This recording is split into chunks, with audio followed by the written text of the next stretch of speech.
manipulateur, pharisien, hypocrite, sacré, fumier, ordure, pourriture, fils de pute, bâtard! Say Jude. Raise your brother, Salem. I don't know, he replied. Am I my brother's keeper? Am I my brother's keeper? Enculé! Ridicule!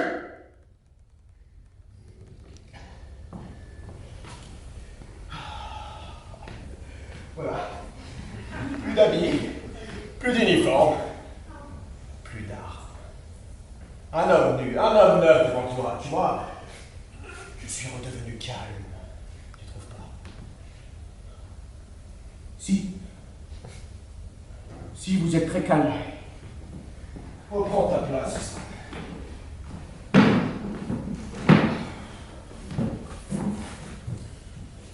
Cigarette? Fume pas. C'est bien, Stan. La cigarette, ça attaque les poumons et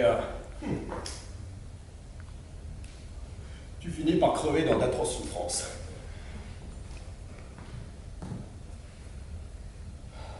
Même pas une. De temps en temps. De temps en temps, une, comme ça. Comme tout le monde, je suppose. Crions-en une, juste une, à deux, le calumet de la paix. Ça me fera plaisir.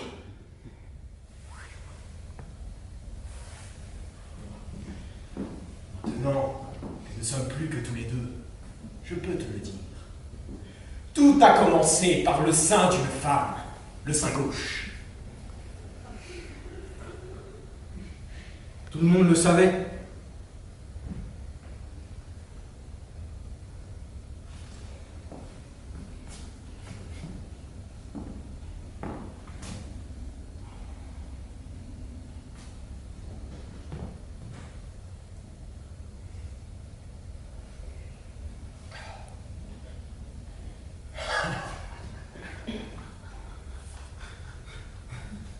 Ah, mon petit Stan.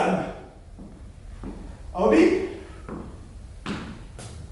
Non. Rien de tout cela.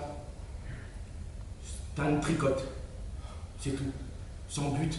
Comme d'autres font de la peinture, de la Ah poésie. non, Stan! Ah non! Pas de vulgarité! La vulgarité, c'est mon rayon! Ça fait partie de mon job.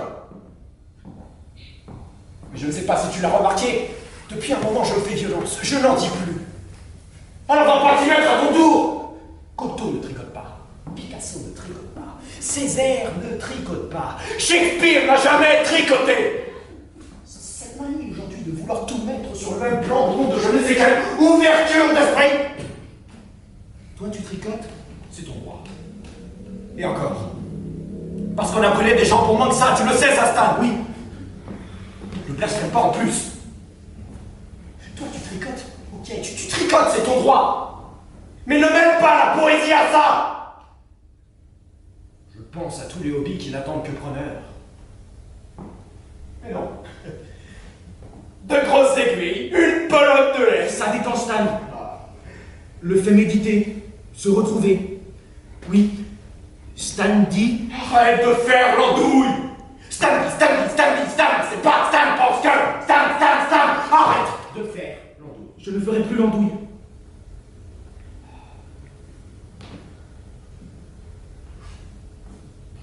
Say the Lord said to Cain, raise your brother Sabel.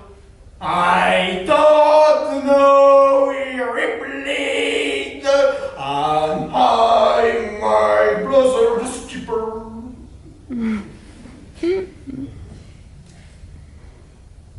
Vous avez une sorte d'accent. Parce que je ne parle pas anglais. Je parle américain. C'est plus chic, tu comprends, c'est plus boostant. Mais le summum, c'est parler jamaïcain. Alors là, ça c'est le vrai nirvana. C'est vraiment une autre planète, quoi. C'est le comble du snobisme, c'est parler jamaïcain avec l'accent turc. Oui, mais vous savez de l'accent quand même. Juste une pointe. Non. Non, un vrai accent bien compact. Ah bon? Quand je dis... The Lord said, what have you done? Listen. Your brother's blood cries out to me from the ground. Là, tu trouves que j'ai de l'accent? Absolument. Mais remarquez, ça a un certain charme. Tout de même, à New York, je faisais toujours un tabac auprès des dames. Même sans cet accent, vous feriez un tabac. De l'accent. Stan, désormais ajoute monsieur quand tu me parles. Bien. Stan, Bien, monsieur.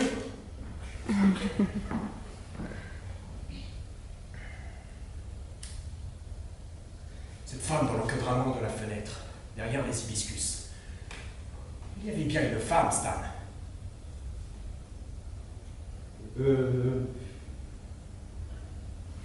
Oui. Oui. Il y avait bien une femme. Une femme nue, monsieur. Oui. Elle souriait en me regardant. Elle t'a regardé ou tu l'as regardé? Elle ne m'a pas regardé. Elle regardait la rue. Et comme je passais par là, dans la rue, forcément, à moins d'être aveugle ou même myope, elle ne pouvait que me voir sans pour autant me regarder Stan distinctement, en particulier Stan. Mais moi faisant partie de la rue, moi comme élément, simple élément d'un tout, pas plus important qu'un autre, pas plus important par exemple que, je ne sais pas moi, le lampadaire jaune, le lampadaire jaune et vert, le lampadaire jaune, vert et rouge. So.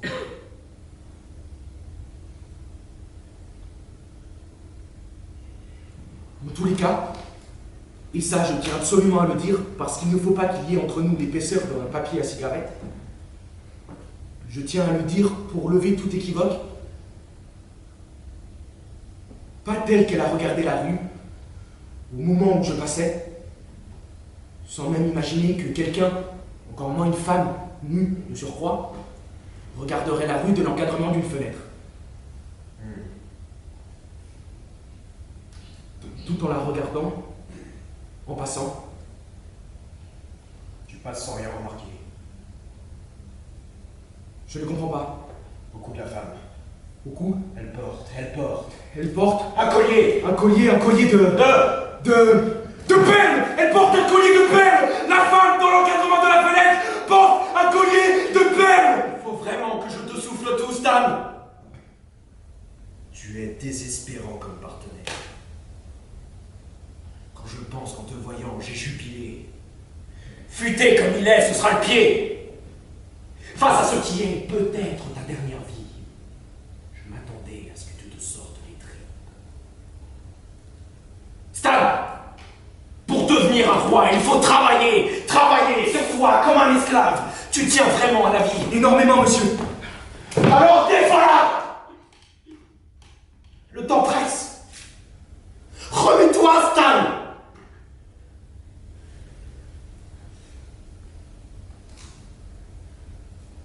Tu ne diras pas après que je n'ai pas tout fait pour te sauver la mise. Je ne pourrais pas le dire, monsieur.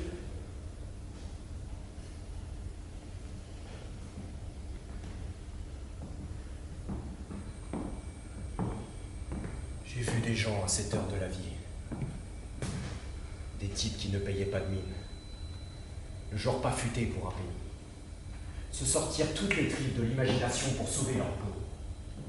Des types qui faisaient les pieds au mur, qui dansaient sur un seul gros orteil. Des types qui, soudain, se mettaient à pleurer tout le sang de leur corps en suppliant dans une langue inouïe, jamais entendue nulle part ailleurs. On leur laissa la vie sauve. Et rien n'y a fait. À la fin, je leur ai tous planté une balle dans la nuque. Or, toi, tu te contentes de la moitié du dixième de ce qui n'a pas réussi à sauver la vie des autres. Tu te contentes de de tir. Il y avait une palissade et je suis passé. Que ça. Tu crois vraiment m'aider en me disant que ça? Tu ne bouges pas. Ne remue pas. Jamais en toi la vie ne proteste. Au contraire, tu t'acharnes à briser tous les obstacles inlassablement, j'édifie contre ta faim, comme si tu étais pressé de rencontrer ton propre foudroiement. Chose quand je ne sais en combien d'années de ce sacerdoce, jamais je l'ai vu. Alors, quelle perfidie murmures-tu en toi-même, Stan? Tout en la regardant, pendant que Stan passe, au moment où il s'apprête à tourner le coin de la rue pour laisser s'évanouir derrière lui la femme regardant de sa fenêtre la rue, je m'arrête. Elle a appelé Stan. Il m'a semblé qu'elle m'a aimé. En tous les cas, Stan a vu, je crois avoir vu, les lèvres de la femme frémir. De là où tu étais, tu as pu voir ses lèvres frémir. De là où j'étais, oui, comme si le cadrage s'était soudain resserré sur sa bouche. Ok. L'image en gros plan de 2 lèvres en train de frémir. Ok. Pendant un court instant, je n'ai vu que ça. Ok. Ces lèvres. Ok. Maintenant, je peux le dire. Ok. Je ne crois pas. Je sais que ces lèvres ont frémi pour sourire et me dire « Viens ». Go on, Stan, go on. Maintenant tu le tiens. Ne lâche plus.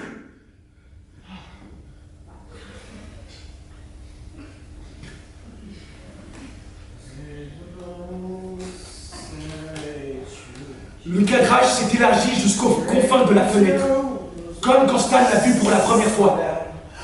Elle m'est alors apparue, je ne sais pas.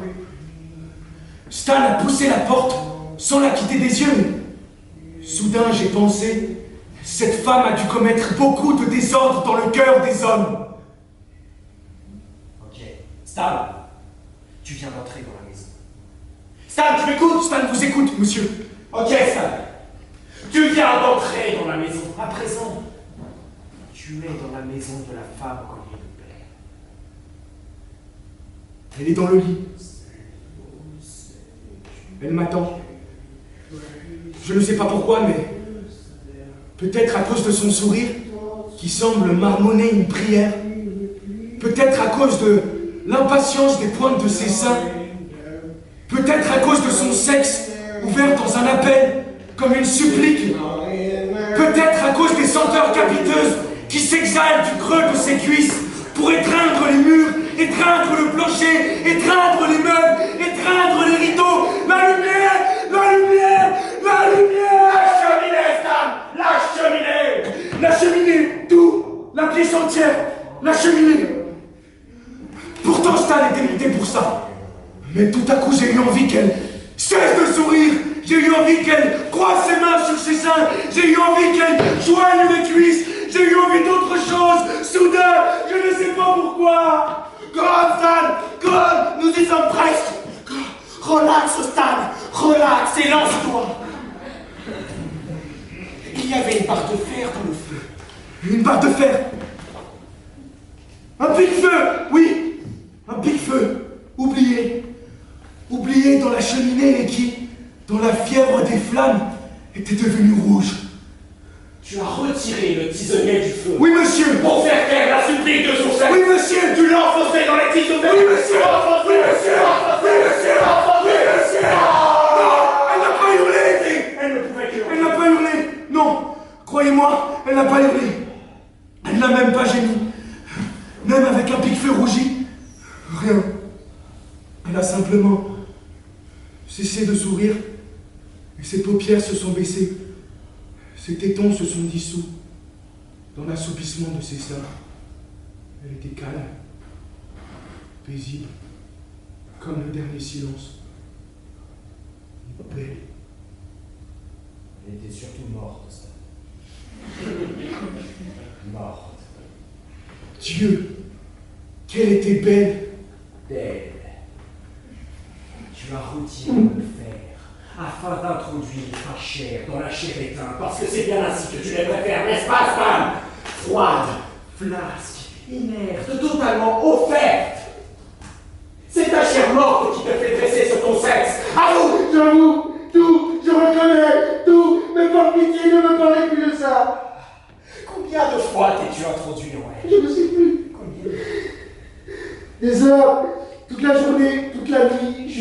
demain peut-être, je ne m'en souviens plus. Combien de sépultures as-tu déjà souillées de cette façon? Enfin, je ne sais plus, des dizaines, probablement des centaines, des milliers. Look at me!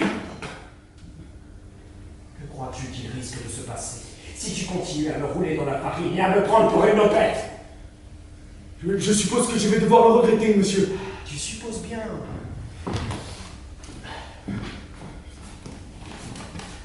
Parce que je suis très en colère contre toi. Mais vraiment, très très en colère. Je suis à bout. T'as envie de crever, c'est ça? Tu veux crever! Et pas tu vas crever! Tu n'arrêtes pas de me prendre pour une tantinette de ton espèce. Tu racontes n'importe quoi. En plus, tu fais dans le vulgaire, le sordide et le glauque. Pourtant, tu sais à quel point, cette fois, je tiens à créer quelque chose de propre, de convenable et de sain. Et tu mens! Tu mens sur toute la ligne! Il n'y a jamais eu de barre de fer! Et c'est quoi cette cheminée? Il n'y a jamais eu de cheminée, pas plus que de collier de terre! Il n'y a jamais rien eu! Ta bonne femme, c'est une couillonnade. Ça n'a jamais existé. Rien. Même pas le plus petit bout de femme. Avoue. Non. Oui. Elle n'a jamais existé. Mais je croyais que vous-même... Tu croyais quoi? Tu croyais que moi-même quoi? Je n'y comprends plus rien. Ah, parce que tu crois que j'y comprends quelque chose, moi? Tu crois que je comprends pourquoi, alors que je suis ni le maire, ni le gouverneur de cette cité, pourquoi vous êtes tous venus, sans que je vous y contraigne, venus les uns après les autres, me présenter votre nuque, afin que j'y plante une balle et jette votre mort en pâture à tous ces gens? Suis-je allé te chercher? Suis-je allé te traîner par les cheveux? Installe. Rien de tout cela, monsieur. Tu es venu de toi-même, comme tous les autres. Comme tous les autres, monsieur. Tu aurais pu t'enfuir, n'est-ce pas, Stan?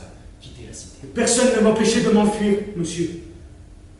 Alors, puisque tu l'exiges obstinément, en te drapant dans ton mutisme de chiotte, barbouillant de vulgarité tout ce que j'essaie de créer, il ne me reste plus qu'à appuyer sur la gâchette pour faire taire à jamais le silence. Donne-moi ta nuque, Stan! Vous ne trahirez pas le fil de l'existence de Stan, monsieur. Je t'aimais pourtant, Stan. Je suis profondément désolé. Parce qu'il faudrait d'abord que votre pistolet soit chargé. T'es un vrai putain de pro, Stan! Tu es vraiment très très fort. Un vrai putain de pro. Ça va. Vous allez braquer l'arme contre ma nuque, puis armer le chien avant de raconter. Quand j'étais enfant, je voulais un chien. Papa détestait les animaux en général, les chiens en particulier. Alors, maman m'a offert un porc. Un porcelet en guise d'animal de compagnie. Je l'ai appelé. Évidemment, tu sais comment je l'ai appelé. Stan. Partout où j'allais, Stan me suivait. Ça n'a pas l'air comme ça, mais c'est très malin un porc. Plus malin qu'un chien. Infiniment plus attachant aussi. Et puis ça ne pue pas. Contrairement à ce qu'on pourrait croire, ça pue le porc. Et c'est une bonne odeur, le porc. Une odeur de bacon. Stan était tellement poétique que même papa s'y est laissé prendre. Peu à peu, mon père a réussi à en faire son compagnon. Il l'emmenait partout, à son travail, chez ses amis, à ses fêtes. Stan mangeait à notre table. Et le soir, il dormait dans le lit entre mon père et ma mère. C'est comme ça que l'idée m'est venue de tuer Stan. Puisque son affection m'était enlevée, il fallait que je le tue, afin que plus personne d'autre ne puisse en jouir. Après tout, c'était mon porc. Je l'ai entraîné très loin, hors de la cité, dans la forêt. Je l'ai ligoté à un arbre. Lorsque j'ai levé le marteau pour lui fracasser le crâne, Stan m'a regardé et ses yeux souriaient. Pour la première fois, je l'ai vu sourire. Il était lui, Stan. Tout simplement Stan. Stan est mort beaucoup plus tard. De bonne mort, très vieux, dans son lit, entre mon père et ma mère. Ensuite, vous allez prétexter que votre doigt hésite sur la gâchette parce que vous avez commis la bêtise de vous attacher à Stan. Et que on finit par s'attacher à tout pourvu qu'on lui prête un visage. Et que Stan est devenu votre rocher prométhéen et c'est une tragédie. Et que...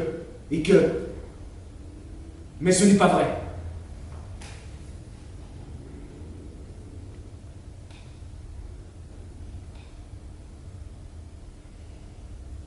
Thierry, parce qu'il n'a jamais été question que vous abattiez Stan. Dès le commencement, vous saviez que vous épargnerez Stan. N'avez-vous pas pris soin de décharger votre arme de peur que, dans l'excitation et l'énervement, une malheureuse balle épingle? Non pas parce que vous vous êtes attaché à moi, non, mais parce que vous n'avez pas le choix. Parce qu'il n'y a plus que vous. Parce qu'il n'y a plus que moi. Parce que j'ai aussi finalement compris que... Et c'est toi qui me l'as enseigné, ça, Stan. C'est toi qui me l'as enseigné. J'ai finalement compris que le pouvoir absolu, le véritable pouvoir, n'est pas dans la façon d'inoculer la mort, mais bien dans le fait de ne pas tuer, alors même que tout me l'impose. Ça, je l'ai compris grâce à toi, Stan.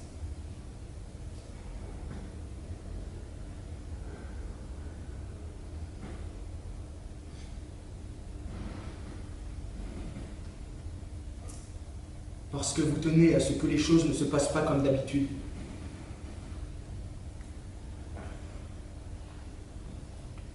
Parce qu'ils sont venus du bout du monde, souvent à pied. Parce qu'ils ont payé très cher avec le secret espoir que, cette fois, il se produira autre chose. Parce que, eux aussi, souhaitent que vous m'épargniez. Parce que, surtout, la peur dit, et si Stan n'était pas The Big Shoot? Parce que tout simplement, Stan, the show must go on! À présent, vous allez murmurer à l'oreille de Stan. Tu comprends vite, Stan. Et je suis heureux que ce soit toi, finalement. Mais il faut donner le change. Aller jusqu'au bout, respecter contrat. On est des pros, pas vrai, Stan? Alors je vais mettre la balle dans le baril. La roulette russe. Ils reviendront et paieront beaucoup plus cher, non pas pour une mise à mort, mais pour un saut dans le vide. Le suspense intégral. Ils reviendront! Ils reviendront! Ils reviendront jusqu'à ce qu'un jour, sans même oser l'espérer, ils entendent le BANG! Ce big shot. Parce que tu le sais, Stan, futé comme tu es, que c'est toi, le fameux big shot! Alors on y va? On y va. Et maintenant, mesdames, mesdemoiselles et messieurs, la pathétique rencontre entre la poussière et son négro.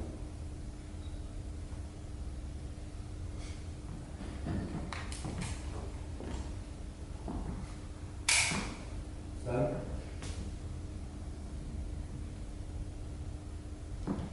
Stan, avant de... Parce qu'on ne sait jamais, sur 100 millions,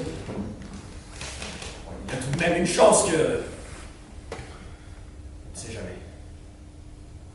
Alors une question, que je sais ne pas être la dernière. Une question. Quand je dis... Then the Lord say to Cain, where is your brother's Abel? I don't know, he replied. Am I my brother's keeper? The Lord said, what have you done? Listen, your brother's blood cries out to me from the ground. Je dis cela. Stan, sincèrement, trouves-tu que j'ai de l'accent? Sincèrement, Stan! Vous avez de l'accent, monsieur. un accent compact et terrible.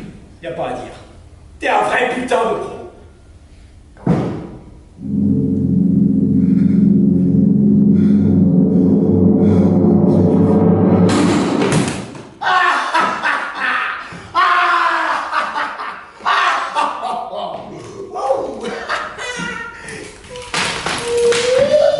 Poisson d'avril, Stan! Poisson d'avril! La mort est beaucoup plus vicieuse que toi. Beaucoup plus vicelarde. Oh oui, foutrement plus vicelarde. Soutenir que j'ai de l'accent en moi!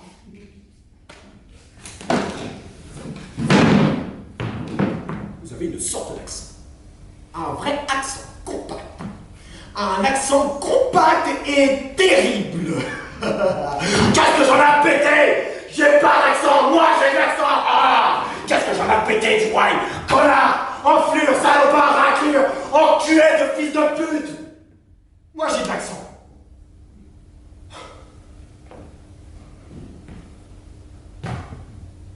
Silence.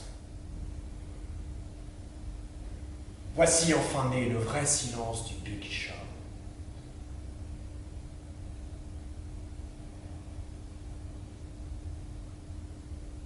Enfin jeune. Jeune à jamais. Comme l'Amérique.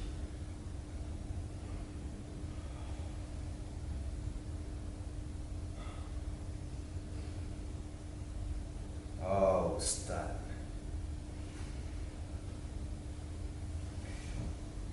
Stan.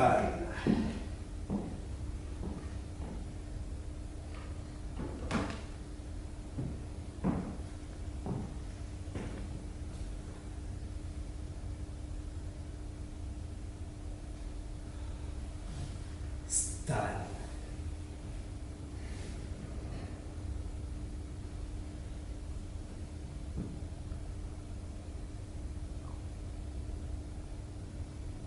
Stan.